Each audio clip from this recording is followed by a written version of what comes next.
This is Patrick Russell. I'm interviewing Bill Hatch for the first time.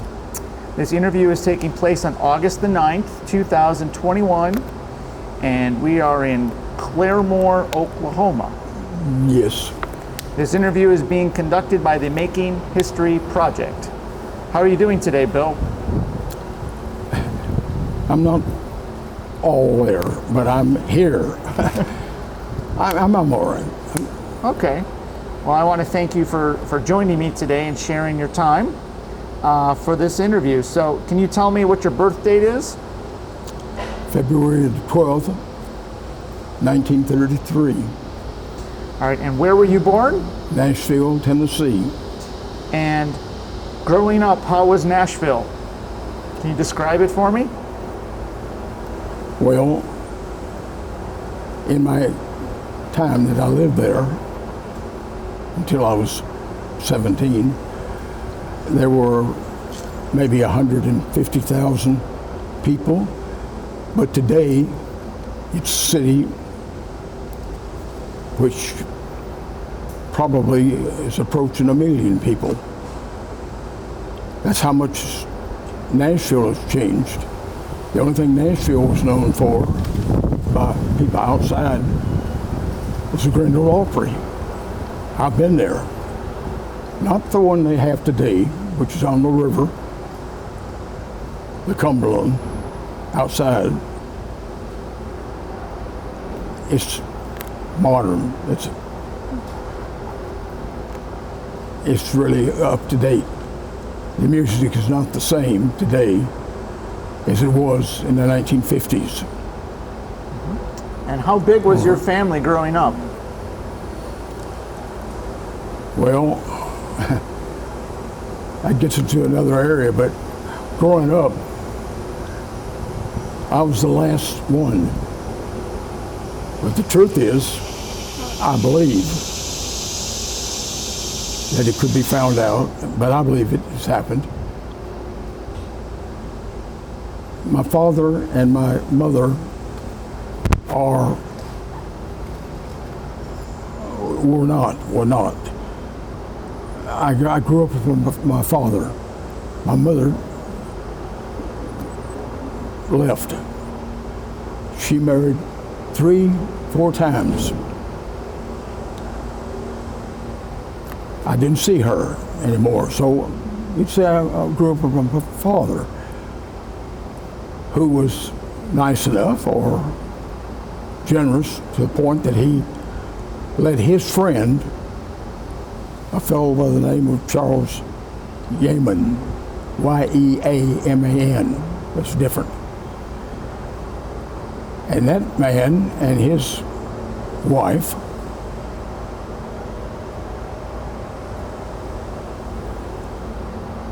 they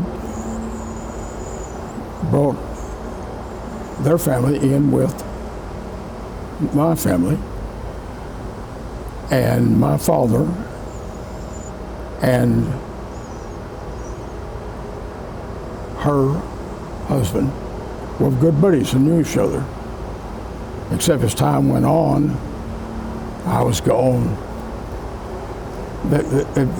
He died. Dad lived until in the 60s, I think. He must have died around 62.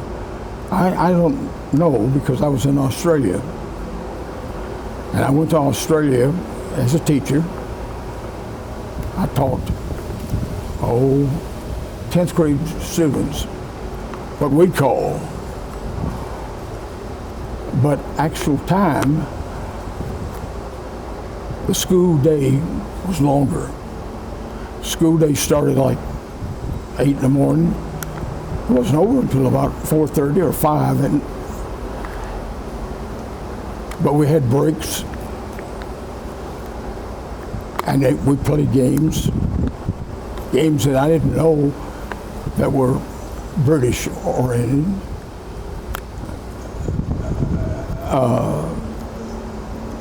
Games that I played in. I didn't know what I was doing, but I had a lot of fun. It was nice. but he didn't last. I'm going to drift around. Well, Eventually before we'll you get drift to- around. So you're 88 years old, right? Yeah, All right, so you're 88. And what did you like to do as a kid? Like, did you have any hobbies or sports that you liked?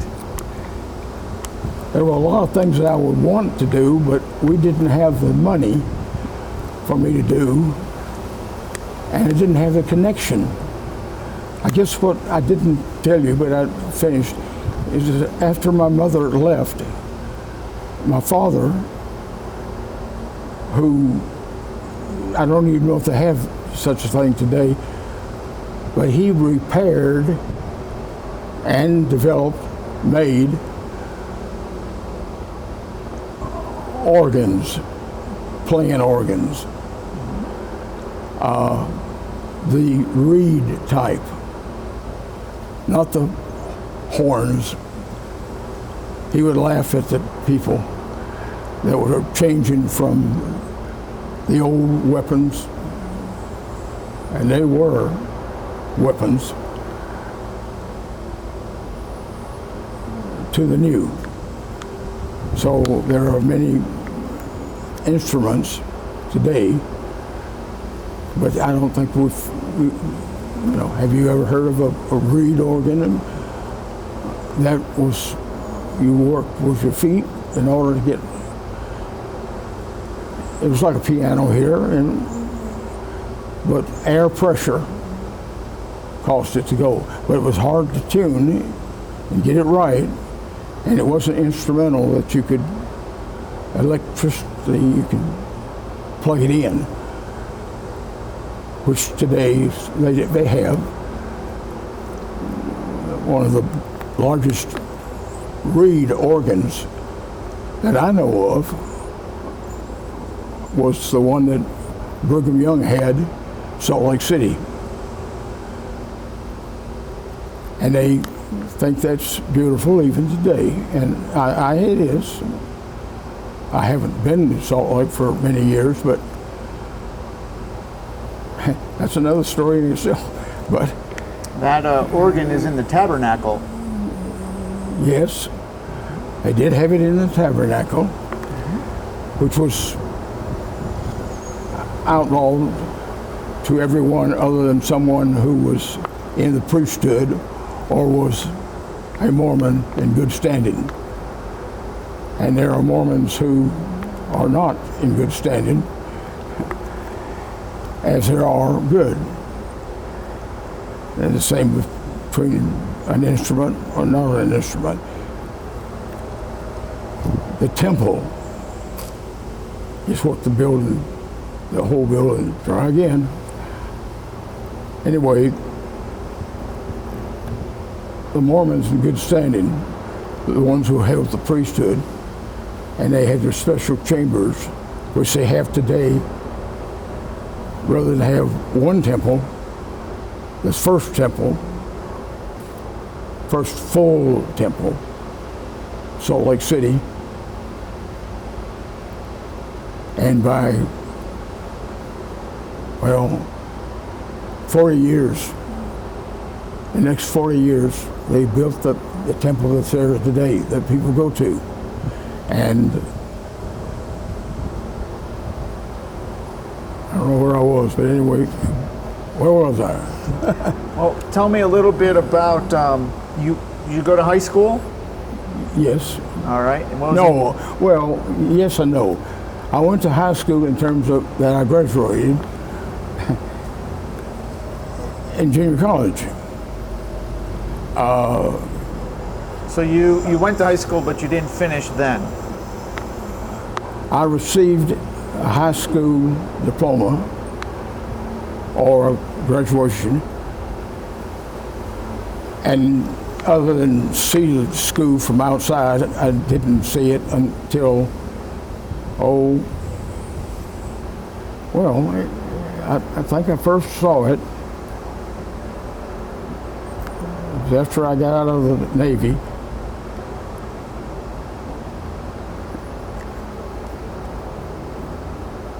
I was living in Bremerton, Washington.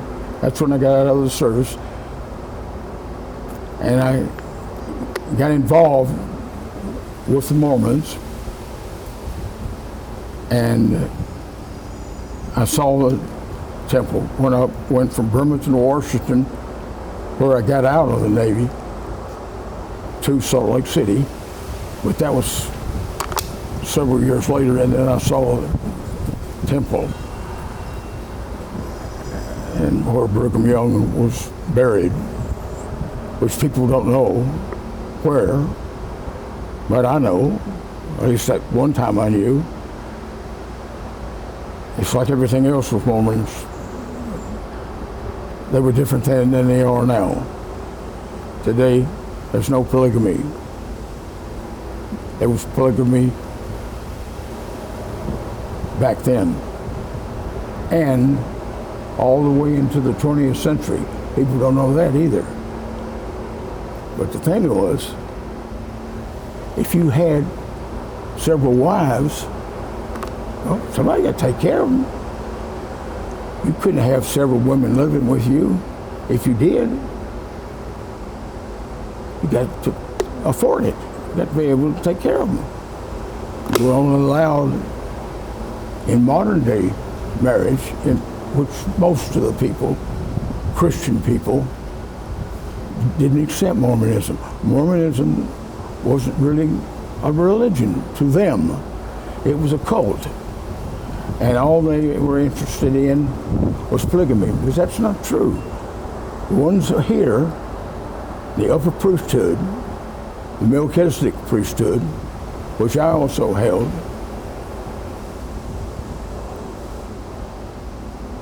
we were here in the lower ranks. I could have stayed in the Mormon church for life, and I never would have gone any further than I went. But I went much further than most any Mormon that I know went. One time I understood the doctrine. I never really accepted it, but I took every advantage to get ahead. That was the whole thing behind my life. I went in the Navy, Coast Guard, because I either needed to, because I had to have money in order to eat, in order to take care of things. But what was my real mission was to go up.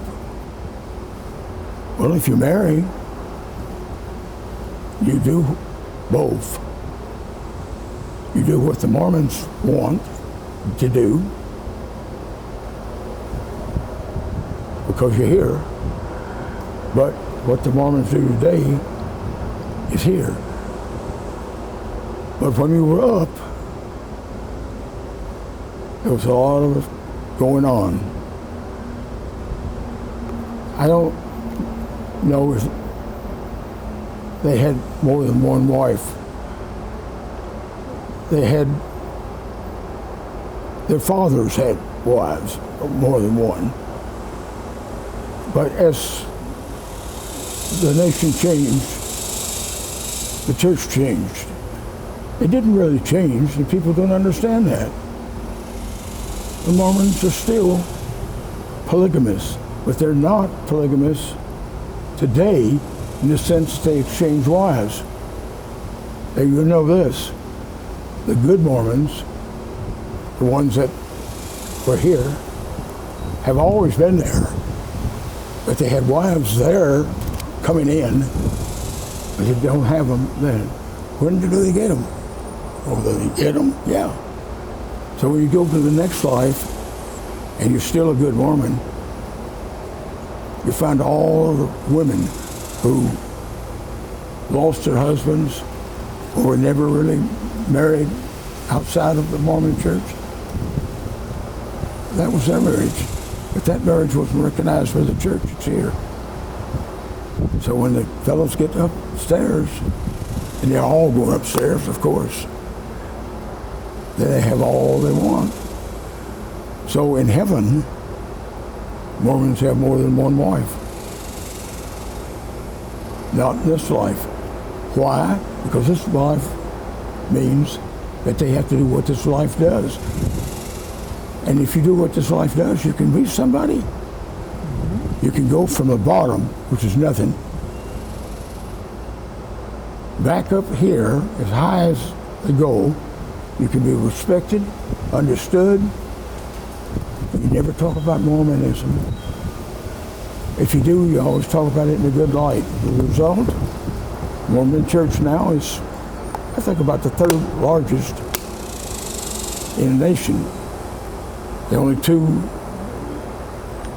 churches within the Christian community who are way after me.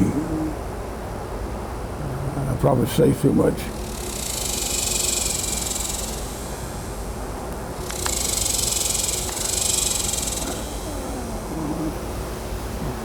And so you said you joined the military. Yes. You enlisted. What year was that? The first, the U.S. Navy, I was 17, and I enlisted in the summer. I don't remember the exact time. I think it was July.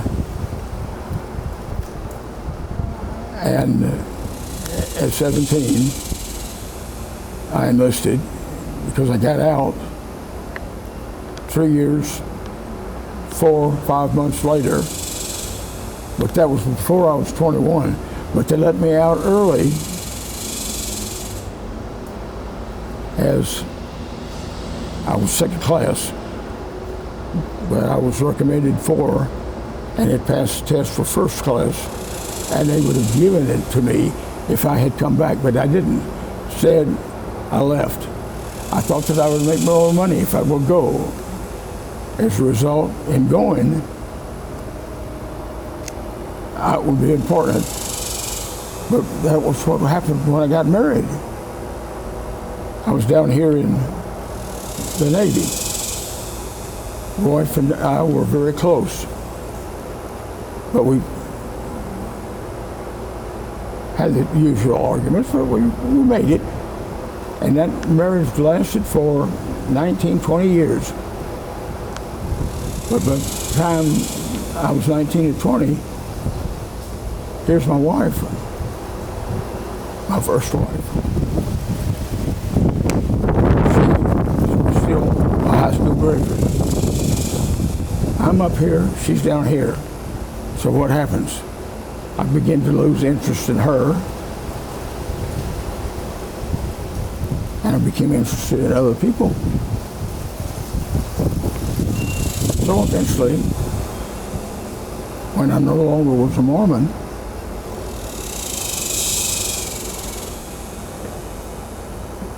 and I don't know if the bill is after us for talking or not, but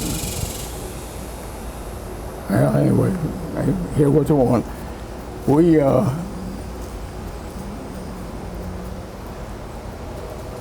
Well, that's another story. You're still going up. I'm at the point that why did I break up with the first wife? I was here, she was there. We no longer communicated, we no longer did the things that we did when we were young. I grew older. She stayed the same. She did eventually take her first job. The only thing that she could really do was learn. She became a nurse. So, not a college nurse, because I think she may have had the equivalent of a junior college, maybe first 2 years, to become a registered nurse. And when she was there and I was over here, I was up there. Well, I didn't have any life at all because the mistakes that I made with her, I made with anybody and everybody. Since I liked women, what did I do? I'm a man of probably well into my 40s. I met a nice couple, nice people. They worked for ITT.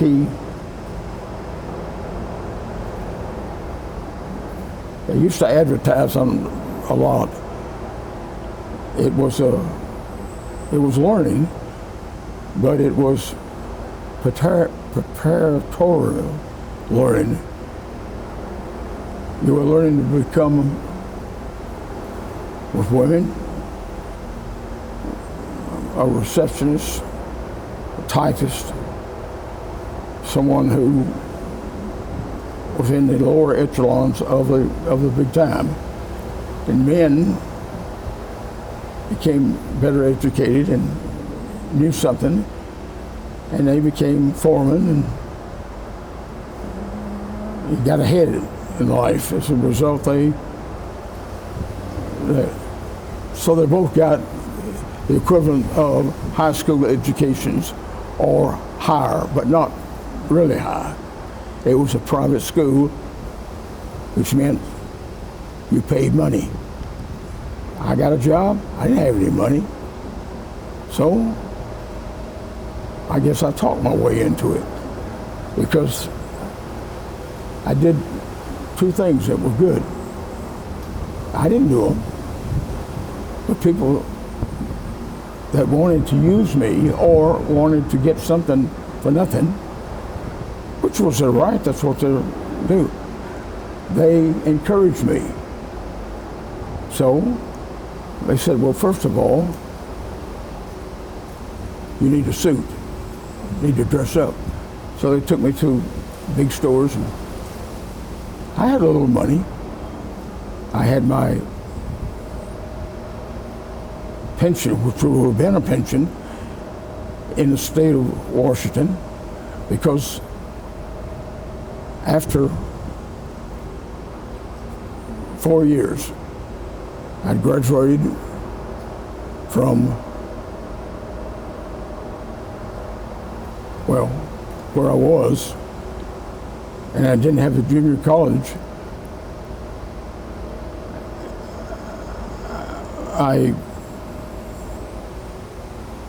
Well, anyway,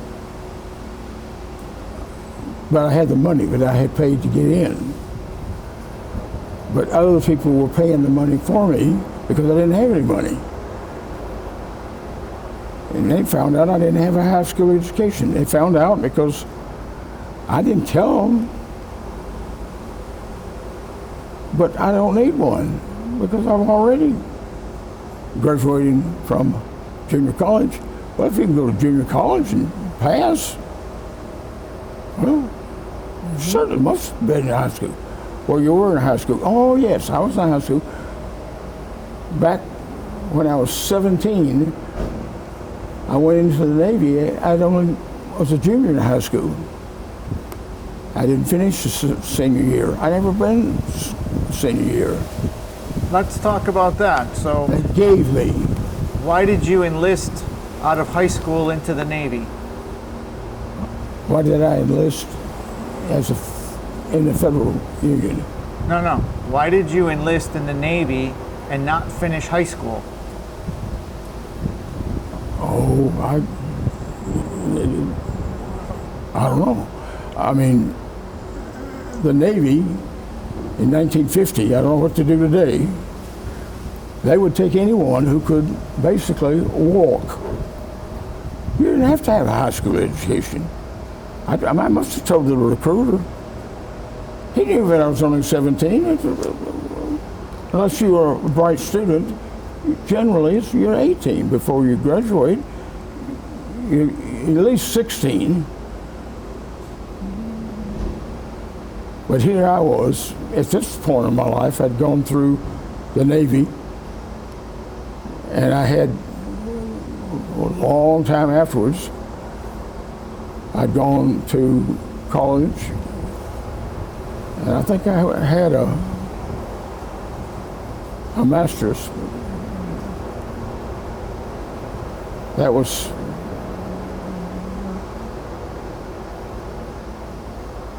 I received a master's degree in '65 from Utah State. University.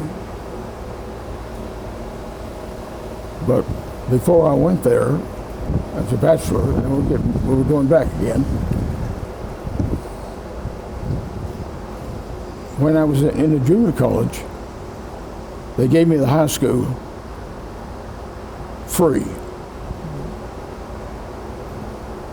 I didn't even go to the graduation.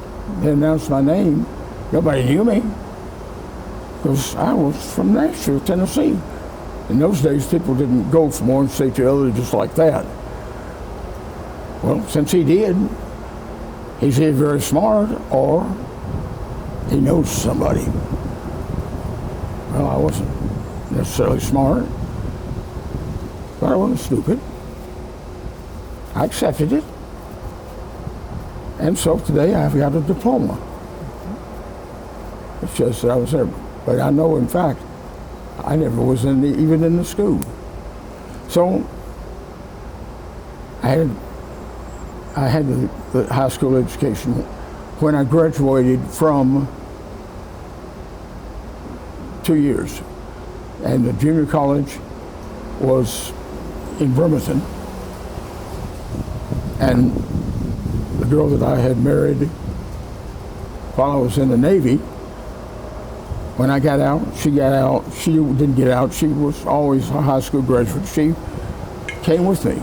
Well, for 20 years we lived together. Bill, before we get there, I want to know your decision. Why did you go into the Navy?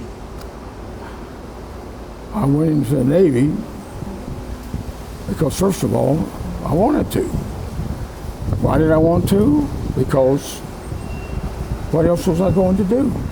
I didn't have any education, obviously.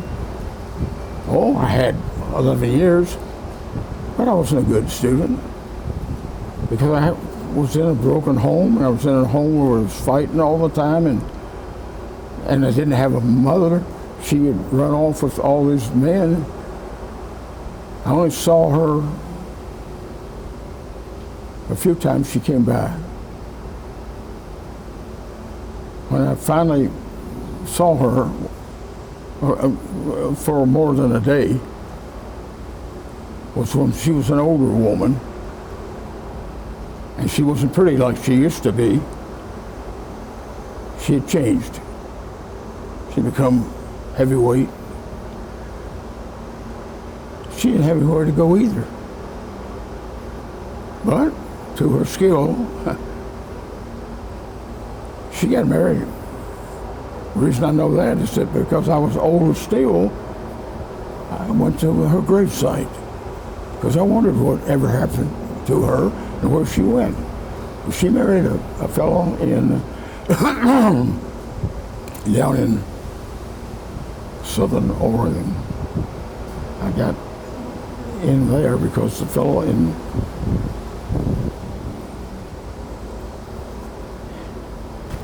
he was a student.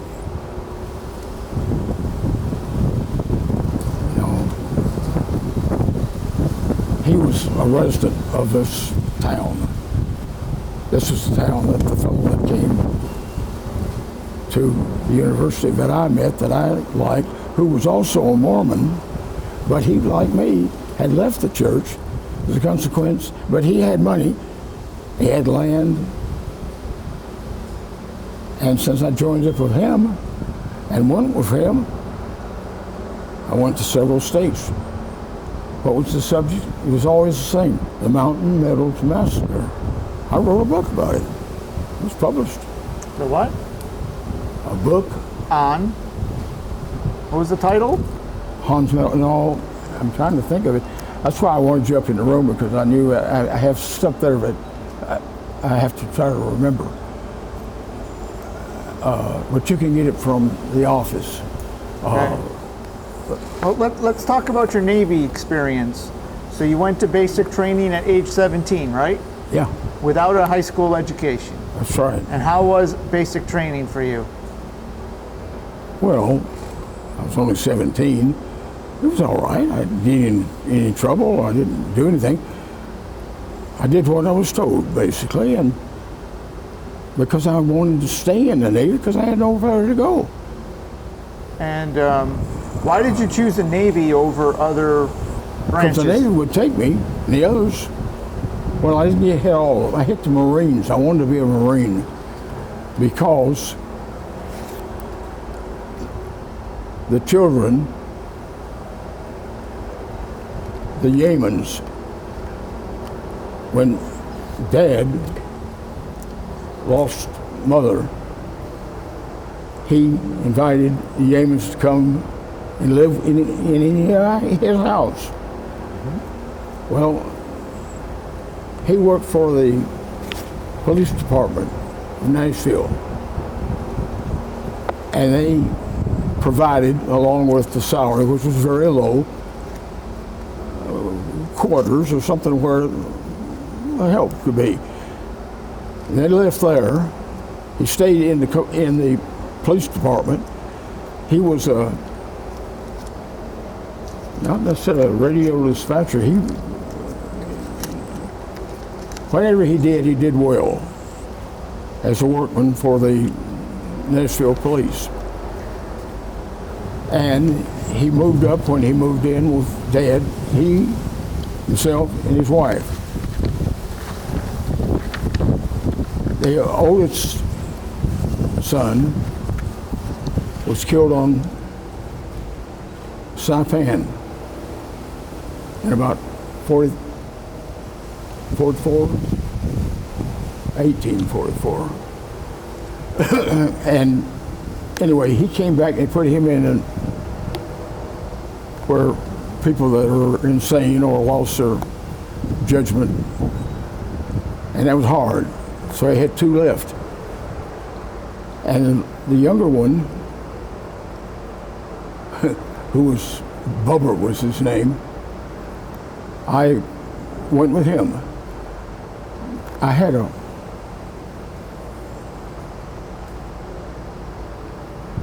Edward was my brother's name, Edward Irving Hatch. But he wasn't really my brother. He was and he wasn't. Because when Mother left Dad, in those days, a woman was a woman. She didn't have the right to divorce anyone. He basically divorced her. Why? Because I came along. Dad would have kept me. He did keep me up until the time. He stayed with me. He knew, probably, I assume he did, that when his wife left, she left because she was pregnant. And he knew that he wasn't having sex with her. And she had left, and she was living with another man. So I became a bastard. And I stayed a bastard.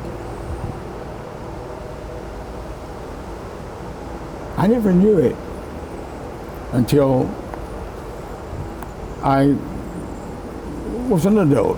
I was married.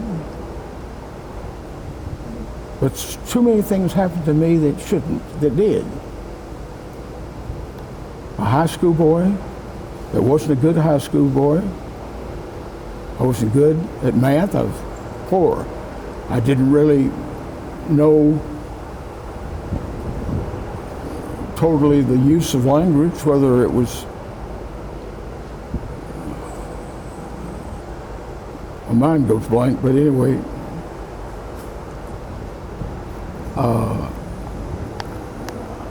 somehow with what I had, I got to junior college, graduated.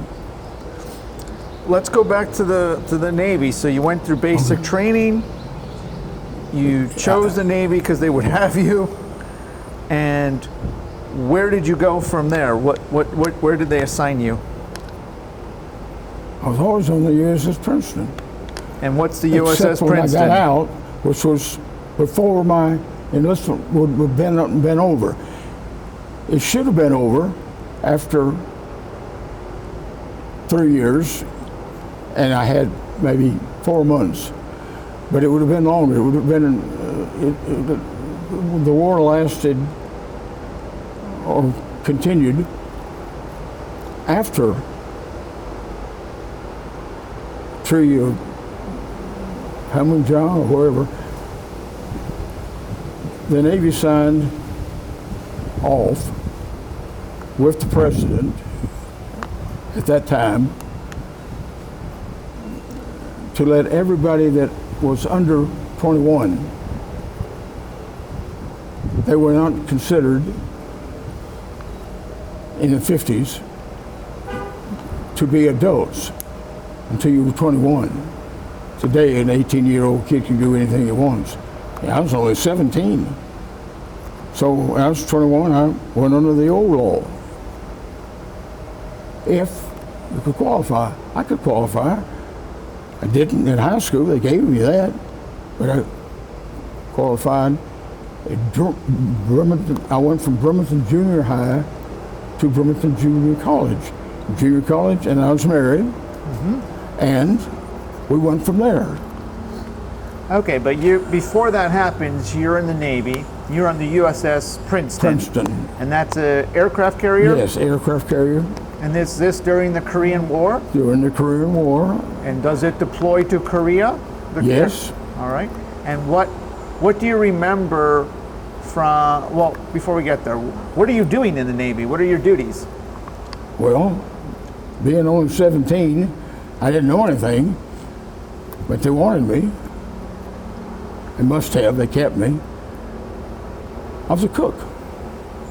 And at the time, I thought I would learn to be a cook, and I could cook. And I didn't do bad. I went from nothing. By the time I was 20,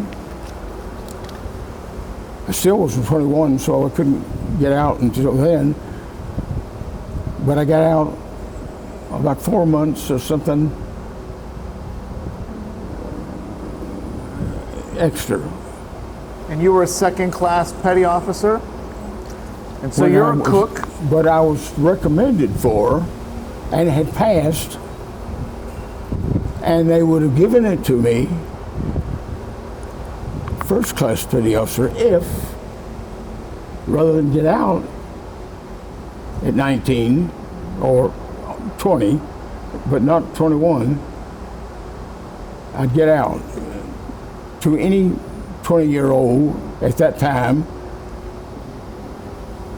the Navy, we found no problems. In fact, I made more money in the Navy than I made in a long time. And I went overseas. I was in all the battles. At least I was there. And because I was there, and I only cooked, but I did work the guns. I did in terms What of, guns did you work? they were twin guns, and they were 40 millimeters, I think. 40. Was it anti-aircraft guns? Anti-aircraft guns. And what did you do with the guns? You were on a gun crew. What did you do? Yes.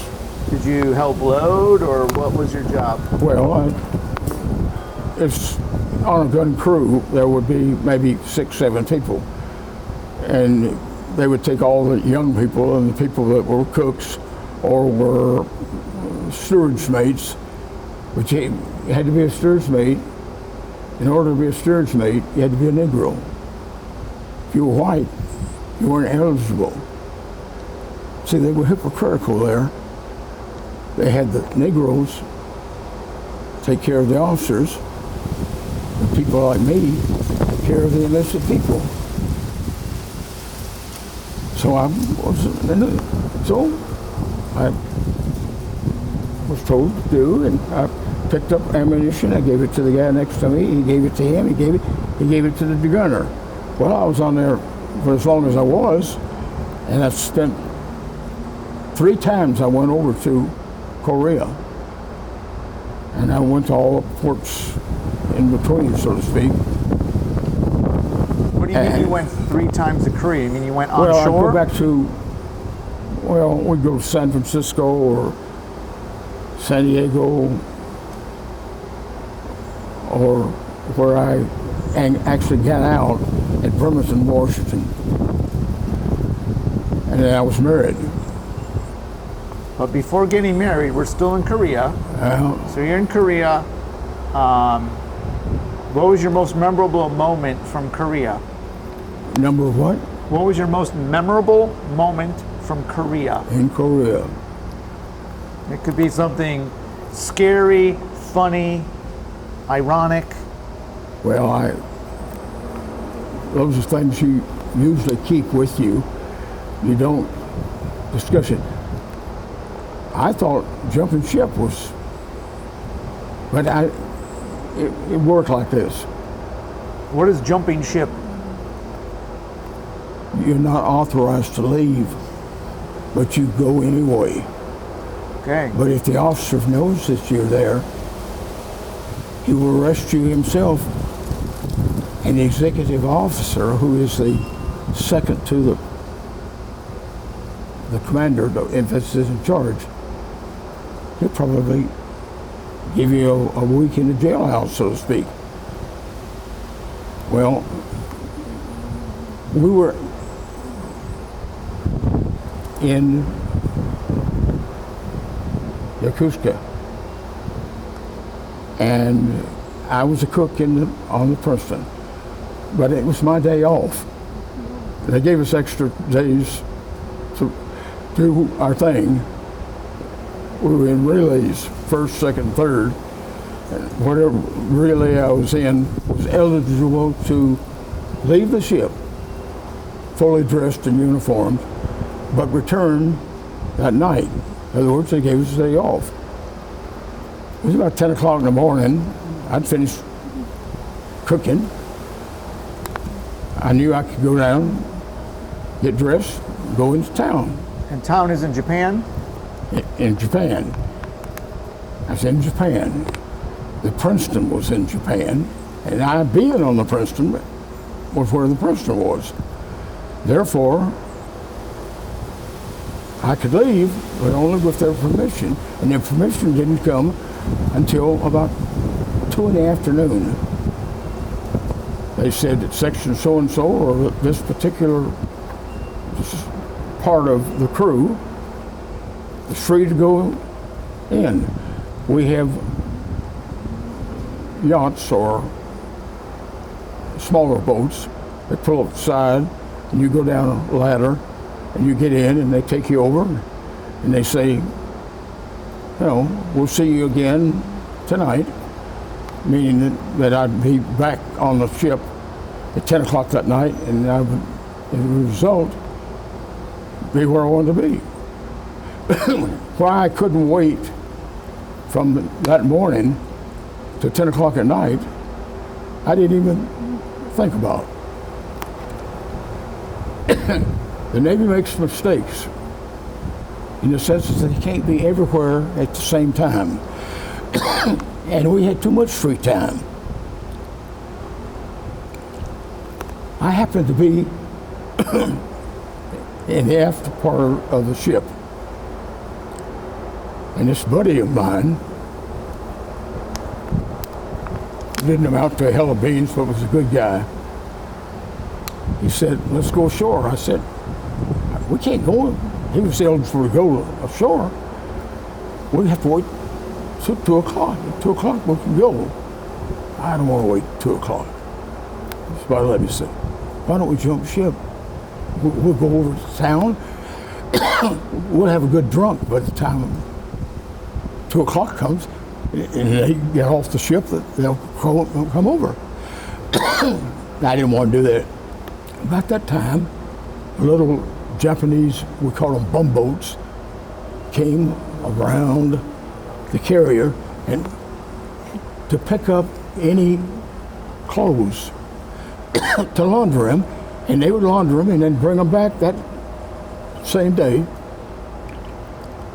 and they would be, pressed and washed and pressed.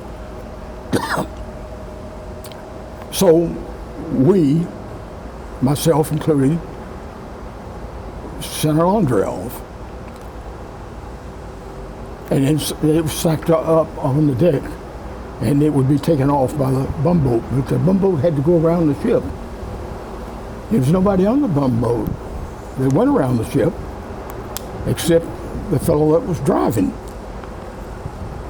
A Japanese fellow who had a job to pick up the laundry, take it, be cleaned.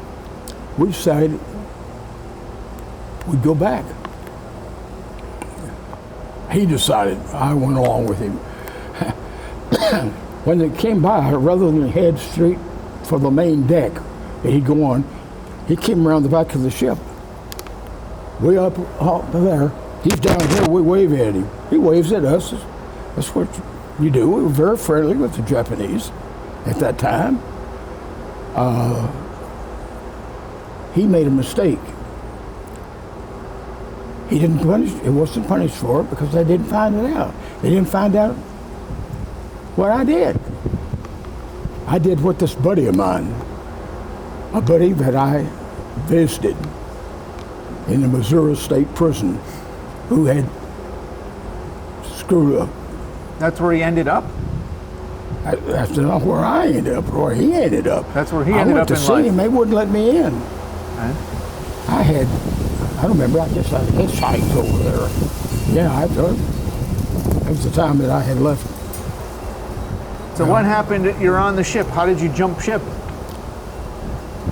Well, first of all, you couldn't get down to the water. There's a long way from there to the water. It's not like the ship would be up to where those windows are. We had no way of getting to it. So there was some laundry here, there, everywhere, get ready to take it. And we found some. He found some. He tied them together. We made a rope ladder. So we both left the ship, went down the rope ladder, and hit the Japanese bumboat. And he put us in the cabin, closed the cabin. The only thing supposed to be in there would be dirty laundry. So we stole a ride. We jumped ship, is what happened. Without authority, we were allowed to get off. So we're down in the cabin looking out.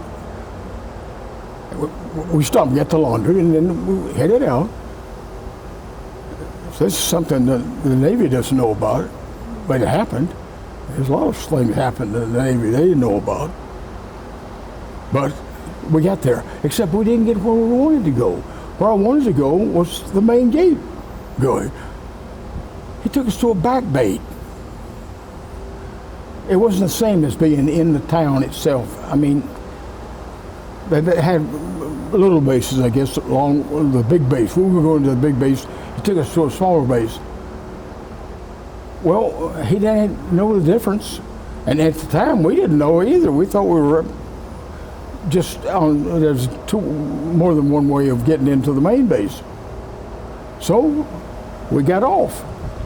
And he waved goodbye, and he went on to where he was, which was in the main town. When we were in part of the town, but not on the base. He was not on the base. He was in the part of town he lived in. We were in the same part, but we had to get from the base to the base where we had to go. The reason is that we knew that we had to be back by 10 at night. Well, in order to get back by 10 at night, we had to get on the volley that goes at 10.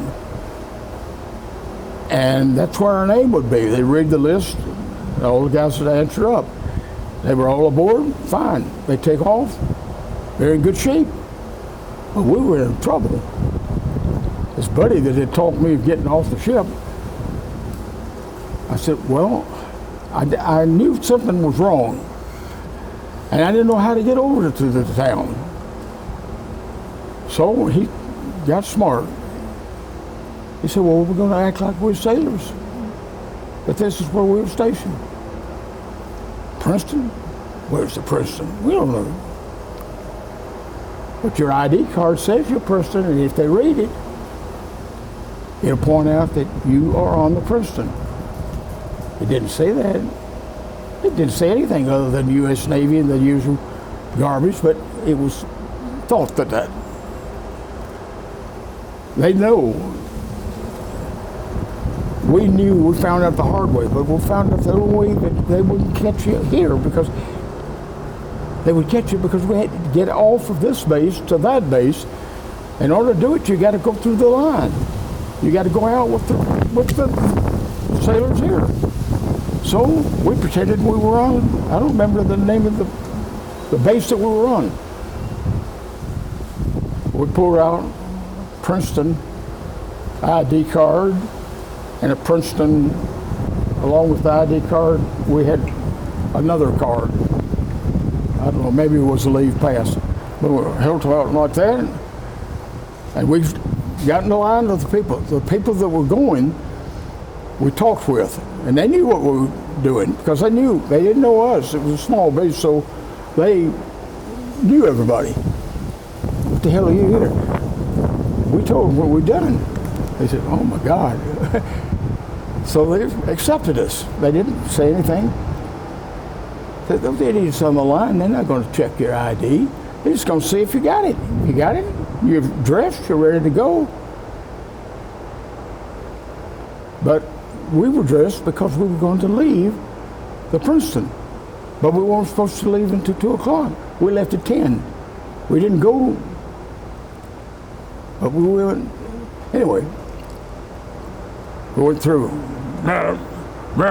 Give us the usual barking, cracking of the rifle, you know, and I went through like this. I figured they would reach out and grab me like that. Next thing I knew, I was out on the street. I got off the damn base. I was in the Japanese village. Well, now we got to find out where in the hell we're going, because the guys that got it on the ship that we were on, they evidently knew where they were going, because they go there all the time, because they were stationed at the base, the land base, so they go in and out of town. Well, it was the town we went into, but I didn't know where the town was, and it wasn't where we were supposed to be. We were supposed to be in Yokosuka, in the whorehouses. So anyway, we walked, bummed rides. The long and short of it is we got out of there and got on the actual base where we were supposed to be. Except we're not supposed to be there at that time.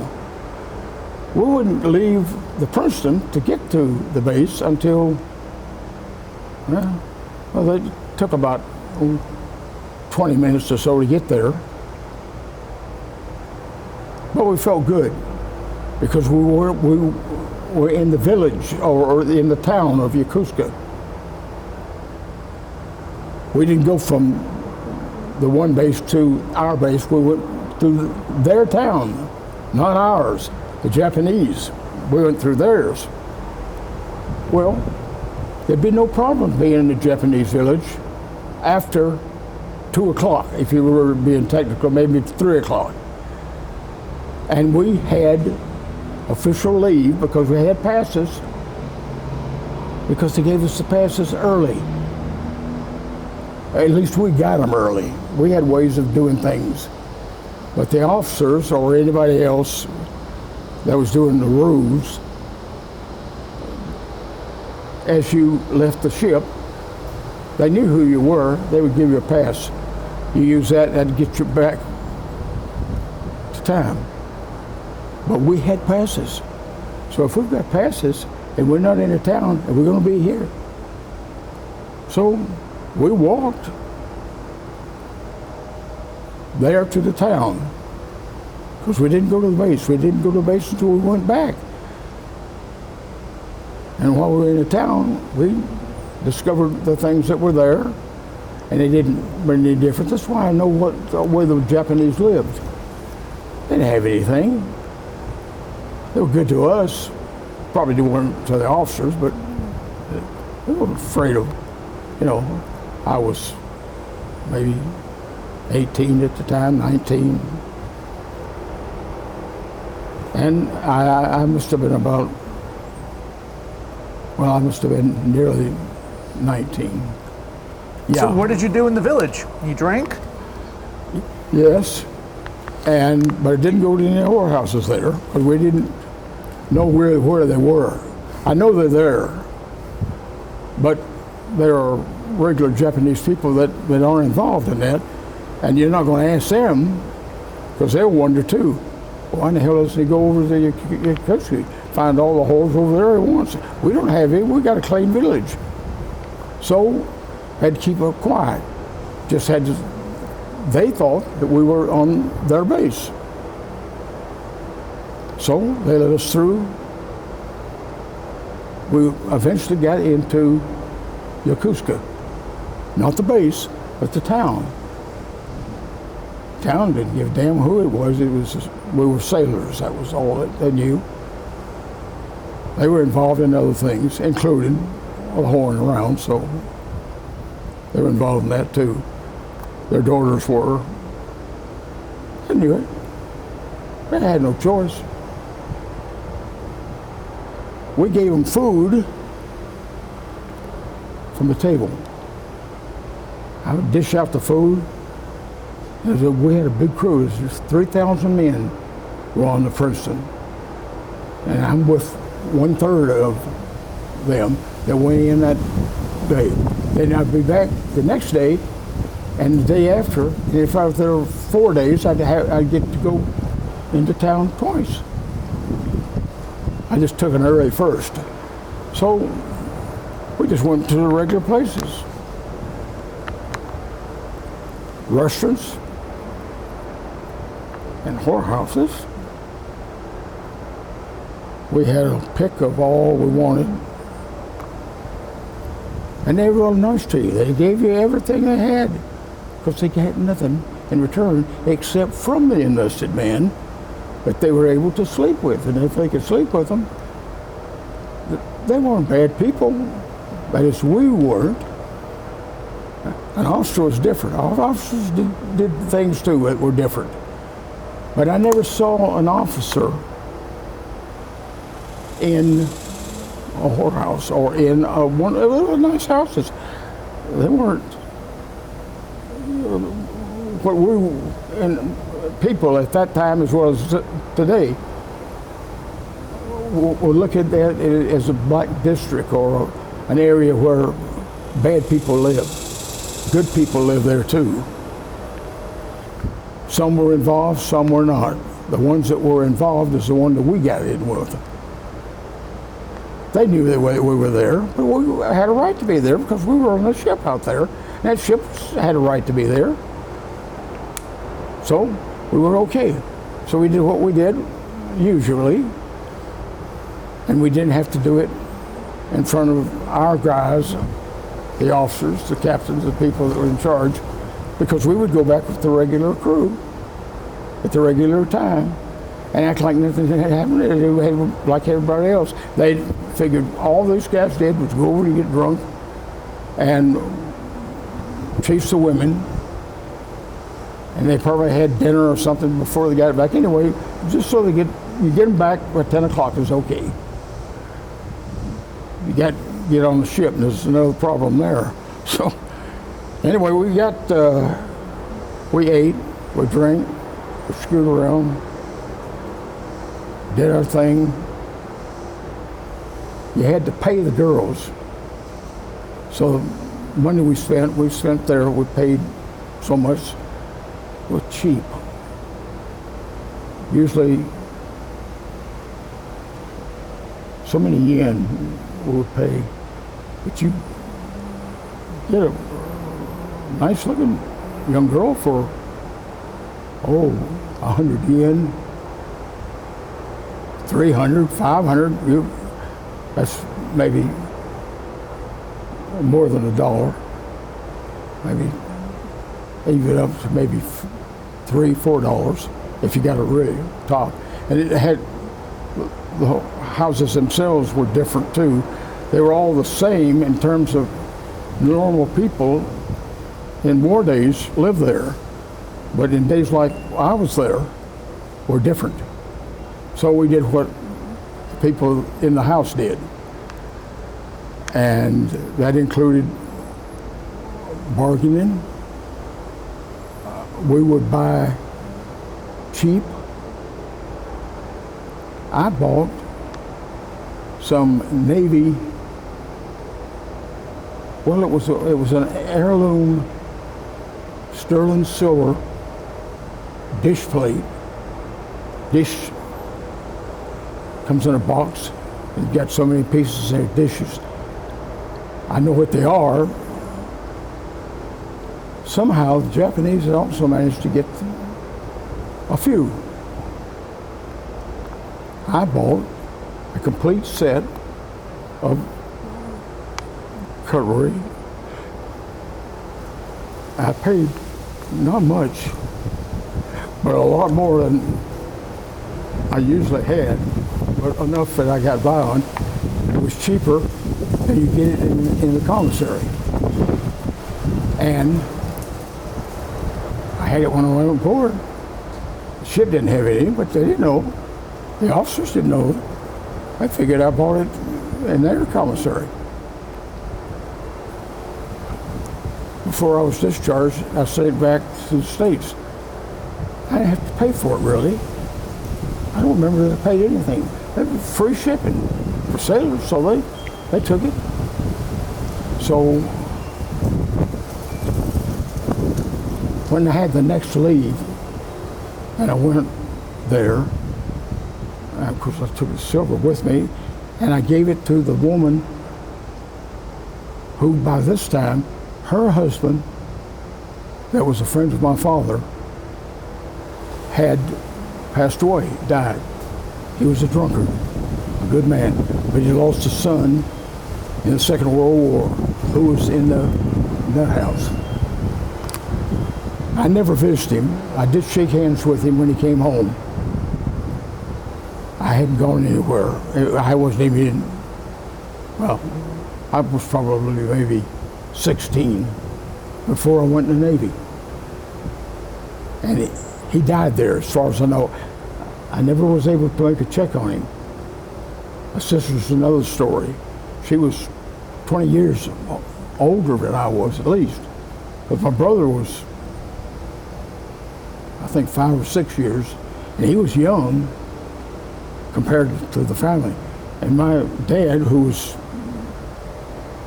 had intestinal problems, who didn't marry, he stayed with the woman who lost her husband.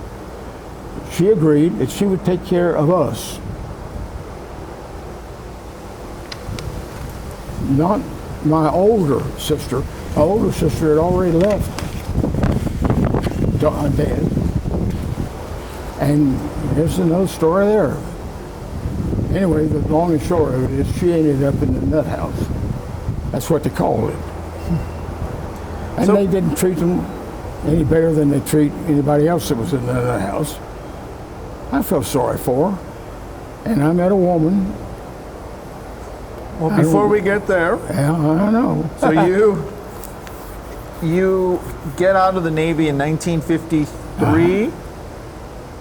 So 3 years? Yeah. Mm-hmm. All right. Then you come back to the States. You start some schooling. You meet a woman and get married? No. No? That's part of the story. I was escalating and looking to go up. I was messing around in Japan when I was married. But I left. When did you get married? It was about 52. So while you're in the Navy, you got married. And where was your wife from? Washington State. How did you meet her when you were in the Navy? Well, because she lived there. So you knew her before the Navy? No. I'm trying to get it right here. Her father was alive. She lived with her father. He was a longshoreman. He was also an Alaskan. And he had 2 daughters. One of them is heavy and fat, not very nice.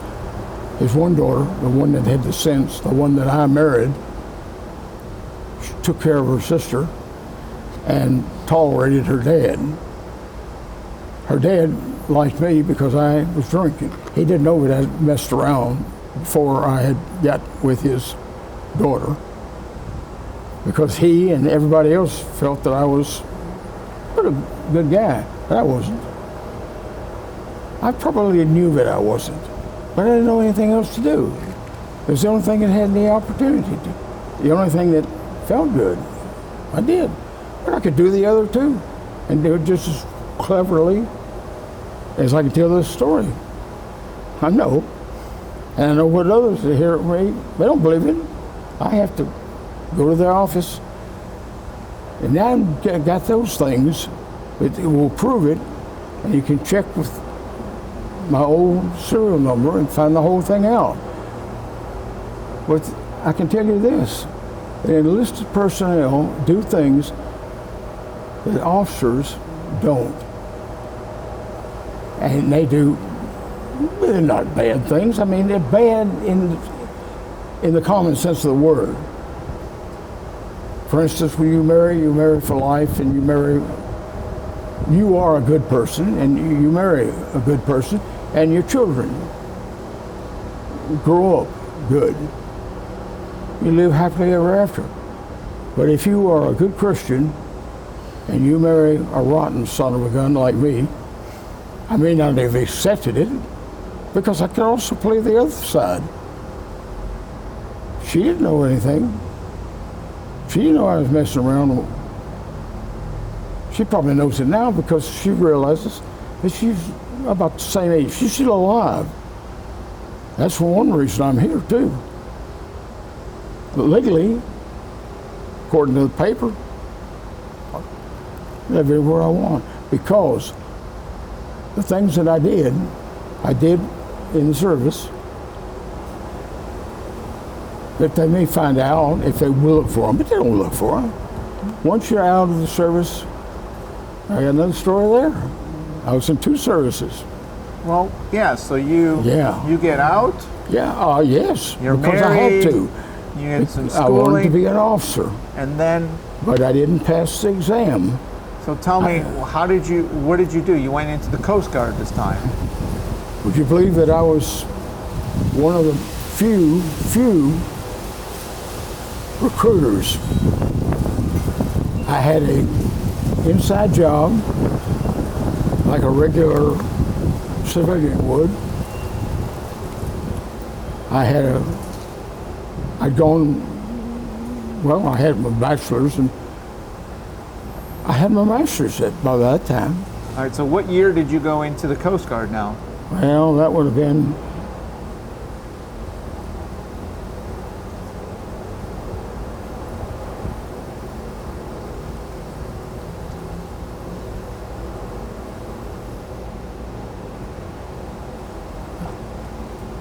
I think about 75, somewhere along there. Does that make any sense? I'm trying to I thought you told me earlier it was like 64.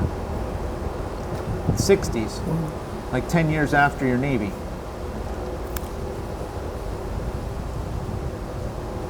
About how long after the Navy did you go in? Because you came out of the Navy. It was a long time. The Navy, you got out in 53. No. Yeah. Yes. I'll try to put it together this way. I don't know if I can or not. I was in the Navy from 50 to 53, 17 to I was 20. But when I went in the Coast Guard, it was after I was in the Navy. But because I had made first class, I'd say I made it because I passed the test and I had everything. They'd give it to me if I'd stay in, but I got out. Well, so officially, in terms of actually serving, second class. But even second class is a miracle for a kid that, you know. Mm-hmm. But I did what I did. So And I didn't tell the wife anything I'd done before. She thought I was like her father thought he was. But after we were married, we lived for 20 years. 20 years after 53, when I got out, 63, 73. So, in 73, I was thinking it was 75, but anyway, it was in the mid-70s. I was out altogether. So, well, yeah, I had taught. I had taught in the 50s. I graduated from Western Washington, not in junior college, from Western Washington. Today it's Western Washington University. Mm-hmm. And I was both a good and bad student. I was a good student when it comes to, quite frankly, as I'm doing now, talking, BSing, whatever you want to call it. But what he says is that, but it's also true. So, is that working? Still going, okay. So, anyway, I had a master's degree. I had been a teacher, a top teacher. I didn't make a lot of money compared to what I made later. I made much more money when I became principal. But all these upper things, including a doctorate and that sort of thing, I had to earn after I left the Coast Guard. Why'd you go in the Coast Guard? Because I lost the good job that I had messing around. I had left, or was leaving, my wife. Same time, I'd already left. Yeah, I'd left. I was an unmarried single man. I remember I shopped in the Navy commissary, which is out in North Seattle, going out. This is the name of a town there. I can't remember. Anyway, I taught school there. But the last school before I went into the Navy, I had all that education. I went with that one girl. Can't even remember her name, but I thought I was in love with her. So I left the wife. She didn't care for me, I didn't think. She did, of course, but the law got in the way. Rather than, I would probably, I don't know that I would, but I did think about going to do something, basically go back home and admit that I made big mistakes. And regardless of the fact that I had a master's degree, everything would be all right. We could go on. Well, it didn't happen because the state of Washington has laws that say who can marry, who can unmarry, who can do this, who can do that. And they were just as discriminatory against women as they maybe aren't today, but they were then, back in the 60s to 70s. So anyway, I was messing around,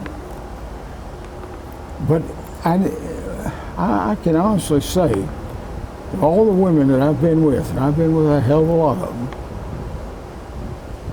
there were 2 or 3 that I think I actually loved, and I would like to know if they were okay. And it wasn't that I hated the others, just I used the others. That's all it was. that's another story. Well, anyway, I was in the high school. I got caught not doing anything, but my mouth and my handwriting at the time, which was good. When I was teaching, first time, I had all this credit, and I had plus everything else. There was no problems because they were paying well. I was doing okay, but there were some mistakes made. 3 children was all I really could afford on a teacher's salary, and that was pushing it.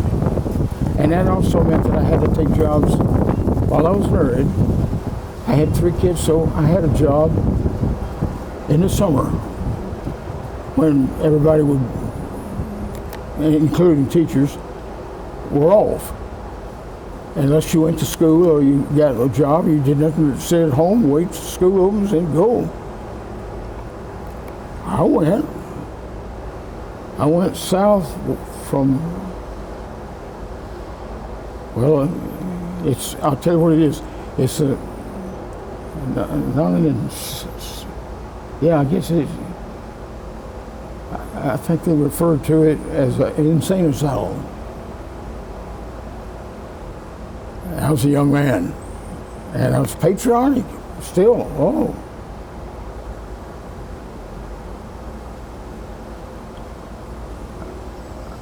This one fellow was in line.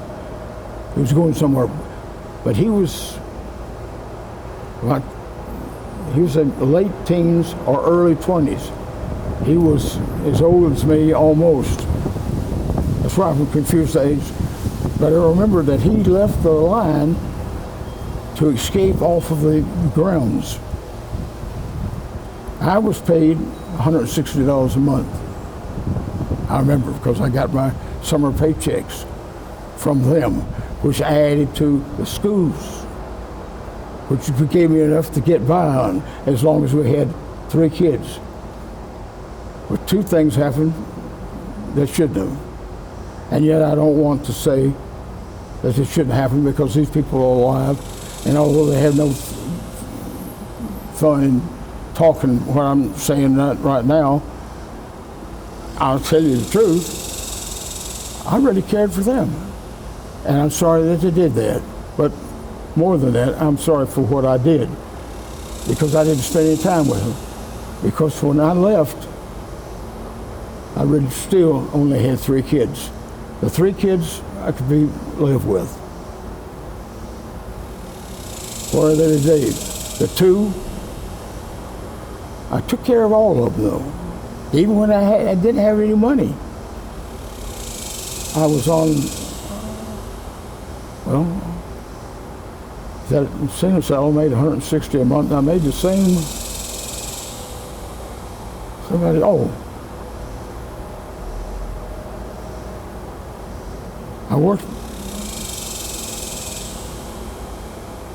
I worked there somewhere. I'll put it in the right spot. But anyway, this guy left the line, and he wanted to go home. And we lived out of town, and I knew he wanted to go because I had done the same thing, but I had a responsibility. And I always did my job, not only the best I could, really. I went after him. That's not smart. He wanted to go home to his mother, but he was nuts. He was also bigger than me. His foolhardy Hatch chasing him. I chased that big along all the way to the road, the highway. He decided, well, I'm not going to get rid of her. I got to get rid of Hatch first. Because we were friends. We were friends with him. But I was in charge of him. And when he left the chow line to go home, it was my job. He stays in that line. I had no choice but to go after him. That ain't a smart thing. But again, luck intervened. There was an older man there who also was nuts. But people have various stages of being nuts. He probably was penniless, or he didn't have a lot of money, or maybe he didn't have a place to live. I don't know what but he had enough sense to know that that boy had run, and I had ran after him. Suppose that boy, who seems like he's in pretty good shape, he catches him. Can he hold him till I'm not authorized to go, because I'd be leading the line too. But in this case, I don't give a damn. That boy's meaning me is worth saving. He left the line too. So the escapee was first. I was second. Caught the escapee. The other fella came, and he was an inmate. So it was the custodian or the guy in charge. So I got into it with the fellow that had run, but not much. We just started in. He arrived in time, and he jumped in the middle, so to speak. He was an older man. I can't even remember his name, but I can still see the face. He jumped in, and he grabbed the escapee, and he said to me in so many words, I don't remember exactly what he said, but he said, and I knew he said, you shouldn't be here. You know you shouldn't leave the line.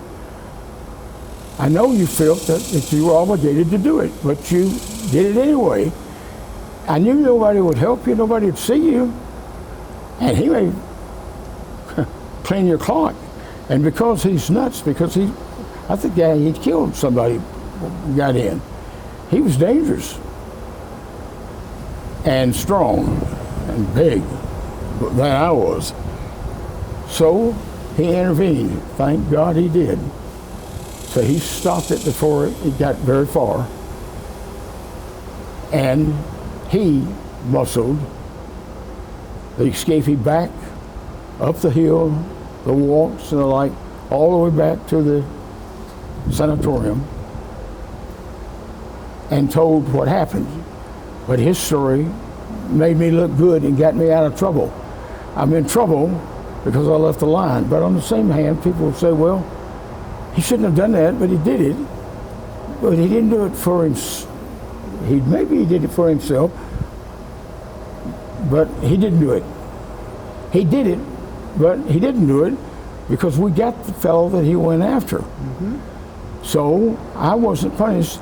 The fellow that would have got me but didn't, instead he got my buddy who wasn't all there. Anyway, he's turned over and not only let me go. Who am I? I was Bill Hatch. And I've been to school, I've been places. I can't remember. I want to say that it was after, but it could have been before.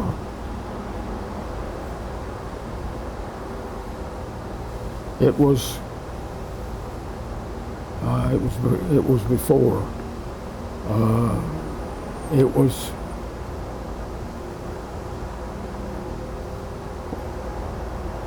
but I was in college. It was while I was going to Western Washington College. And I only had a bachelor's degree when I got out of there. I didn't get the master's until Utah. Mm-hmm. I got that in Utah. I'm getting it straight little by little. So this instance I'm talking about now, where we went after this guy, I was getting $160 a month. I know that. Yeah. I thought it was a lot of money. And I'm sure the wife did too. But anyway, I had to go back to college to get my BA. And I did. But because I went to Western Washington. I didn't have any money because I never worked except in the summer. And with the school salary and that, 3, I could barely squeeze by.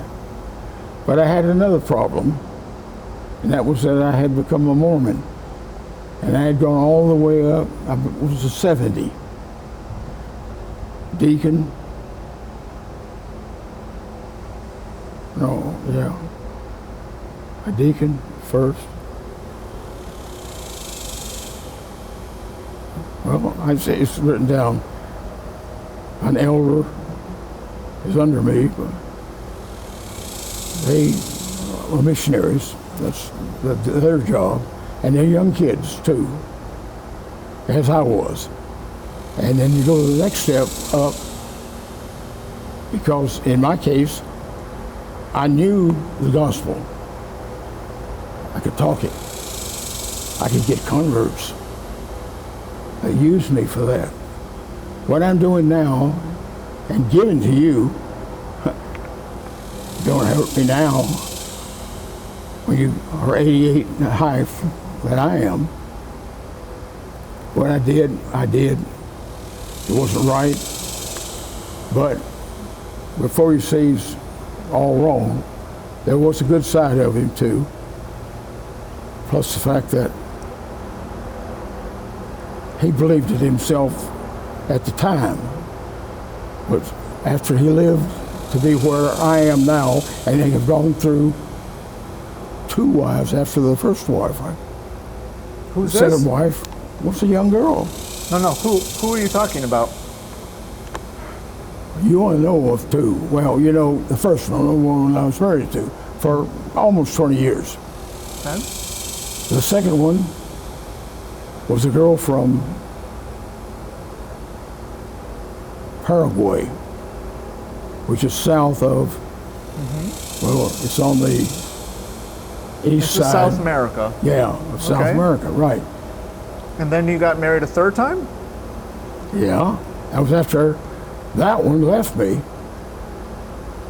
because we were only together for 5 years. She married me to get something. Don't say she didn't care for me, but she cared for younger men. I was too old. But younger men couldn't do what I could do at 40. At 40, as a U.S. citizen, not in times like we have now, but in normal, so-called normal times, I could talk. I taught. At least I taught teaching. Yeah. And she had a father, the second one that I married, and he came from Paraguay, and he was a big man down there. I mean, big in the sense of being an ambassador or sort of a head man, but a small country, so it didn't amount to much. His regime was overthrown. And that would have been the year because, and so he got his old job back, and his old job was, he was a cleaner, had a cleaning shop. So he decided, his daughter left, she left with him. They immigrated to America. Ah, yes, now it's coming back. They came to America, and she was working in the office of where that school, ITT, International Garment, whatever. And I knew a lady there, it was very nice, because her husband, who was a good guy, they had me, and I was divorced at that time, because they knew that I had gone through a divorce and the like. They didn't know why I got out or left, and I didn't tell you all of that, but I got in trouble. I got caught because I wrote love letters, all good ones. Girl's father found him. And me, what did I do? I admitted to him, I did it. I'm guilty. But I love your daughter. I'm still going to marry her. And he was thinking, I'm sure. Well, he probably is, because he did not press any charges.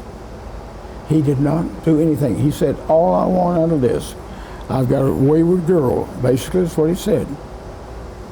You're young, you made a mistake, but you admitted it. I accept that. I just want you to do one thing for me. Don't do anything to my daughter. And did you have intercourse with her? And I could honestly say, no. Not that I wasn't going to, but I hadn't at that time. Because I was going to marry her. And I figured, well, if you're going to marry her, you do it then. So I could honestly say that I did not have intercourse with the girl. The girl who was going to be a senior, like when I left, she had circumstances in her life that were different. She talked to me enough about to know that she was wanting to be with somebody, and I had left my wife, and she came into it. She would have been the second one. Well, anyway, he broke that up because he called the school, reported it, that I had done things that I shouldn't do, and I did them on school time rather than my own time, which would have been bad enough. But to do them on school time, that was something that he would have to report to the superintendent, and he'd have to go to the school board, and they had no choice. Roofs were in concrete.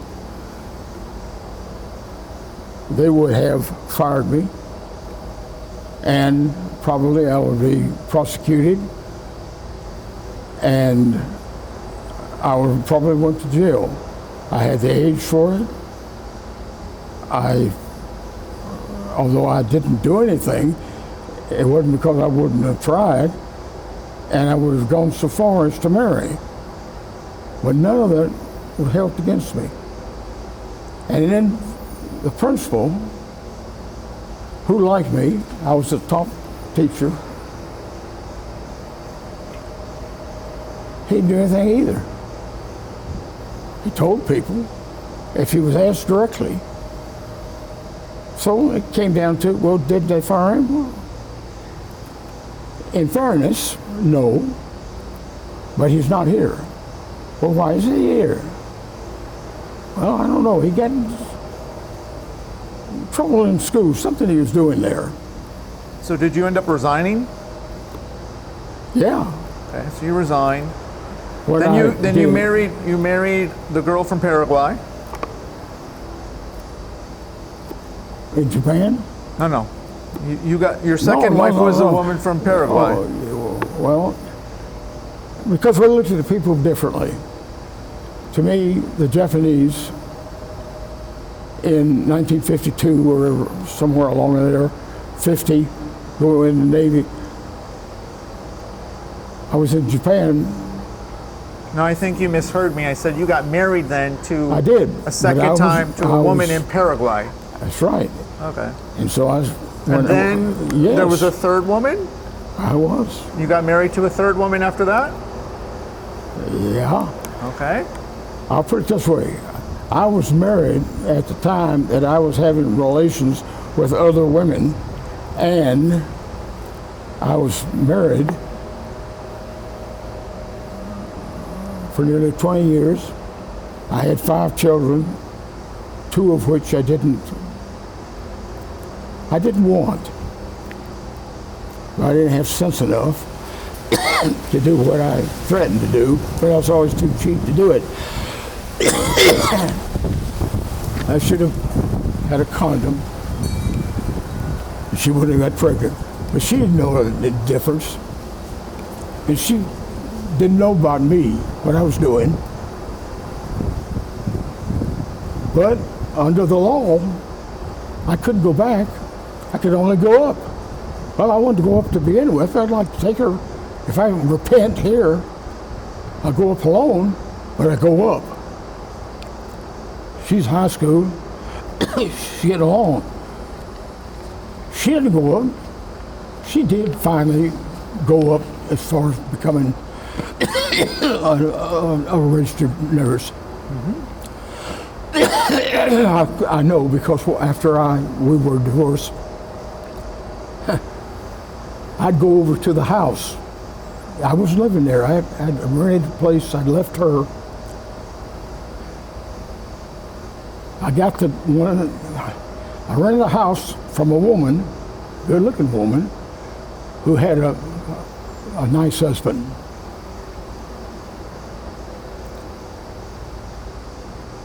He accepted me as being a nice guy. And as a result, we had no problems. But I was sleeping with his wife. And I didn't tell him, but she told him because she was leaving him. She wanted to marry me, and since I was divorced, then we can marry. The landlord up here was the landlord of him and her, as well as being the landlord of me. She liked me. She knew what was going on between the two of those. Although he was nice, she was nice. She was also mistrusted, but she wanted to save herself by marrying me. And her husband, I don't know if he thought she'd go back. I guess I don't know what happened to her. Well, there were other girls along the way that I knew that I was with. And when I was going with one, I was going to several at the same time. So, which route do we take now? We're going down to several. This is one segment of my life. Well, William, we've been going for quite a while. Oh, well, as I could say, I wasn't kidding when I was talking about it tonight. And I thought that you weren't kidding. You said you'd stay, or you didn't say you'd stay, but you indicated it don't make a difference as long as you get. And the people that are blabbing on the phone, well, you know, they listen. But what I'm saying, they don't like it. But there ain't nothing they can do about it. That's what they're paid to do. Sure. It's the same way. I know what's going on. I know what I'm doing. I know what's right. I know what's wrong. And I make the decision. On that basis, I should be tried on that. But I'm not, because they are like they're supposed to be, only out front. But I dare you that there isn't a person in this building or anywhere that's lived as long as I have and has seen as much as I've seen that's perfectly clean. No, for sure, you can't throw stones in a glass house. Yeah. Well, William, I want to thank you for spending the time with me today and sharing your story. You know, a very long, distinguished career and a lot of interesting stories. And there's a lot more of them. I haven't talked about the third wife at all or anything like that. Anyway, if you've got to go, and I accepted it, and I expected it. And then when you was talking and giving the idea that you pretty well do what you want, you're also responsible to somebody somewhere that's responsible for all of the fellows like you because of your age and because you weren't as old as I expected. I thought they'd send somebody who knew really, or maybe if not known, because that's embarrassing for you to have somebody tell you, although you did a nice job, that you didn't do all job, because that man, as bad as he is, he still knows a lot that nobody knows, but would like to know. But they don't give you a job that really, you don't know any of these veterans, know them really, because you haven't got any of them smart enough to tell you. but to tell themselves. And if they're asked directly, will you give a full interview? Well, I'll give you what you want. So, will you carry this? Will you wear these clothes? And I could have said this morning, today is not a good day to come, because I'm not in the best shape today. Not just because of my age, but because of the way that I think and how I act. But it's also physical. When you get to the point that you have trouble standing up, moving your legs, I'm dead, but I'm alive. I'm alive, but I still know what's going on. But I'm also honest. Yes, you are. But why am I honest? Because I'm a good person? No. Because I'm trying to salvage what little there is of me that is good. In the end, after it's all over, if this whole thing is true, the good part, it will go on. And the others don't have to worry about it, because one, they won't know whether they're good or bad. I know I'm bad. The fellow that wants to come after me, he's a nice fellow. He didn't know anything. Didn't have any education either. I didn't get as much as I wanted either. I would like to have stayed in the schools. I'd like to, in time, become in psychology, maybe a superintendent. I was a principal of school. I went that far.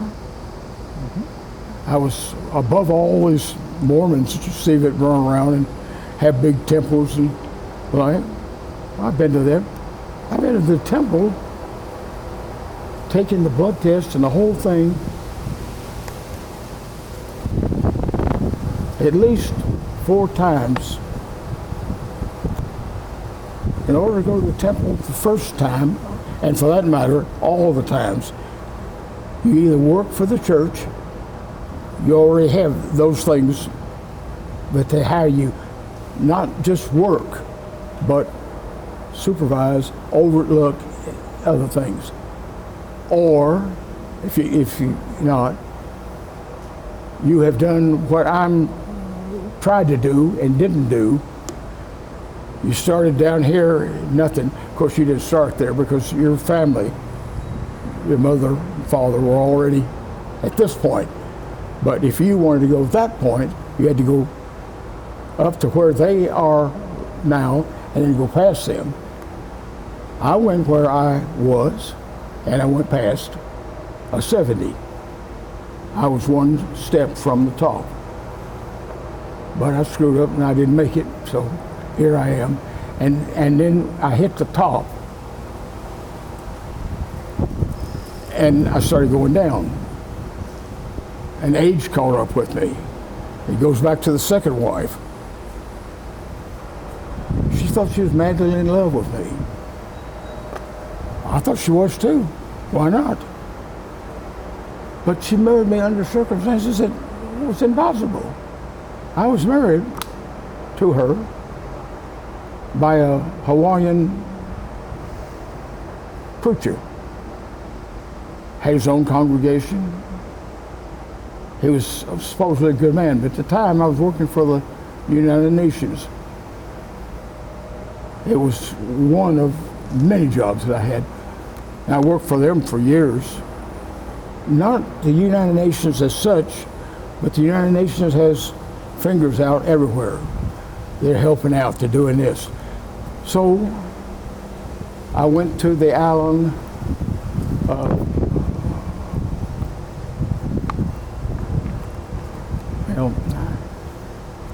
anyway, it's next door. It's in the Marianas is where it's in. I went to Truck. It was called Truck, except it's not spelt that way. And the fellow there in Truck, who was younger than me, but still, this was back in the teaching. the first teaching job, as far as the UN is concerned, the other teaching jobs going all the way back to Washington State didn't come until I finished college. So I came from a broken home that had all types of problems. I left because my father, who wasn't doing what he should, according to law, but he did what he had to do. And what he had to do, there's no other thing he could do because he had to do what the law said he had to do. And the law didn't find anything wrong with him. They didn't give a damn. He had stomach problems. He went over to his friend's wife. His friend, who was a policeman, he died because he drank too damn much. His wife had no place to go. She had her children. One of them was killed in World War II. The other two, one stayed home. And the same with my family. I'm a bastard. I never found all this out until after. I guess this or that, but I knew what I mean, people have to be dumb, they don't understand. So I did. So anyway, I've done something before I got to that, but if you stayed and you want to, but you won't be paid for it, so to speak, or they'll find something they'll tell you. They'll tell you whatever they're told to tell you. That the people that tell them are up even higher than they are. And everything is in a chain. You go up or you go down. Yeah. I've had an experience of both. And I'll tell you, you don't want to end up where I ended up. And yet I ended up in a hell of a lot of better place than a lot of those poor suckers out there end up. Sure. So, in one sense, God has been good to me. Because maybe He understands me. But I say this because I'm now frightened. I won't admit it. Then why in the hell you spend all your time worrying about religion? Hell, religion, I've been at the top of the heap, so to speak. You know why? The Mormons claim they excommunicated me. I knew 70s, like I was. There's 7 70s. In each stake, or large area, there are so many stakes in the church, and they have people like me and 6 others like me. They are called 70s. Because the first church, way back in Missouri, like, with Joseph Smith, he started the thing. He took, he had a vision. He found the plates, the golden plates. And the story was that they would give them to him. He gave them to, Brigham Young was a 70. He was under Joseph Smith, who was high priest. Then he became a high priest when Joseph Smith was killed. He had to fight other people who didn't make it as far as he got, since he was in charge and the regular prophet was gone, and they were persecuting him. He had a right to take those people, escape, get away. Well, what's the damn place you would go? In 1847, he went to a good place. but he went before the railroad went. That's his problem. He went out to Salt Lake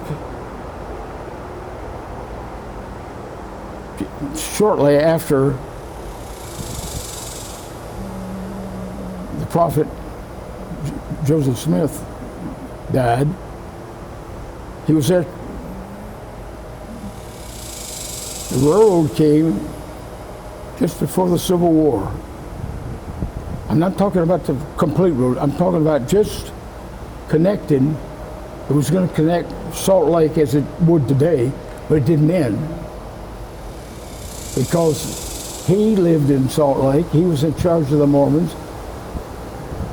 So Salt Lake City, whether they know it or not, decided that they would put the railroad through Ogden, which is north. And Brigham Young have all he wanted. But the president and the U.S. military could send the military into Salt Lake and where he lived in Ogden or in Salt Lake, not with the railroad, because that was government. If they did that, they could get rid of him. All the Mormons would go, where would they go? Mexico. Brigham Young had, because Mexico had their problems. Hell, they had a revolution. Everything was new there. Would Brigham Young have become a Mexican peasant, or he would have been loyal to, I used to know all the names. Anyway, he stayed and he made peace with the government of the United States. That he said he would no longer do this, no longer do that. But he was lying through his teeth, because the Mormons continued polygamy into the 20th century, which people don't know. They don't believe if you tell them. In fact, they don't believe that there's anything wrong with the Mormons. The Mormons are fine. Well, they are. I was a Mormon for about 10 years or more.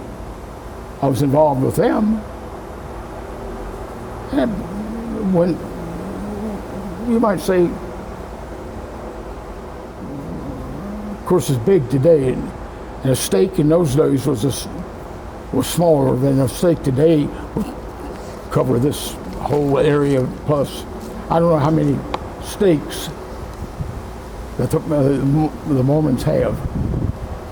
And they don't have a temple here. The closest temple probably is the original one in Utah, but I think there's one in Alabama or Louisiana or someplace. I think there's more than one Mormon temple in the United States. There's about 20 of them, but they're all over the world. And they have gone from nearly nothing to almost the top. And they don't go to the top, which would be the prophet, because the Catholics are at least 2,000 years old. Some people say the first Catholics were, I suppose, John and Henry. They became not Protestants. There wasn't any Protestants either. There was some Roman Church that controlled everything, and then the ones Protestants didn't start up until Protestantism until about the 16th or 17th century. And I think the first was not the Baptists, it was the Lutherans. John Luther was a priest in the Catholic Church. He gave it up. Yeah. And became independent. His congregation independent. The Pope, I think, excommunicated him, but the local people sided with him. They must have, because the local Catholics weren't able to catch up with him. So Luther got away with it. He not only got away with it himself, but the members of his church, who then became members of other churches, they were members of all churches except the Catholic. Because the Catholics would have dealt with them in the way the Catholics dealt with people that betrayed them or acted out of line. They would go. There's several. Well, William, we're going to have to leave it there. So I want to again thank you for sharing your story and all your knowledge. All right, you have a good day. You're not going to find many people here like that. And if you were in the service, you probably have been, maybe not. You would have been, I suppose you got as far as captain or major if you were in the Army. I don't think you'd have been as far as a colonel or a general. You wouldn't have got any lower than a second lieutenant. You would have been a master sergeant if you were an enlisted person. You would have been enlisted. But because you don't act like them, it's because you're not them. Plus the fact that nobody's going to notice that or understand that except somebody that knows when they see them and would ask questions that someone who knew would know. And they would not only know those things, they would know what to say to the person they're talking to that's telling them those. Anyway, it goes on and on and on. All right. It's nice to talk with you.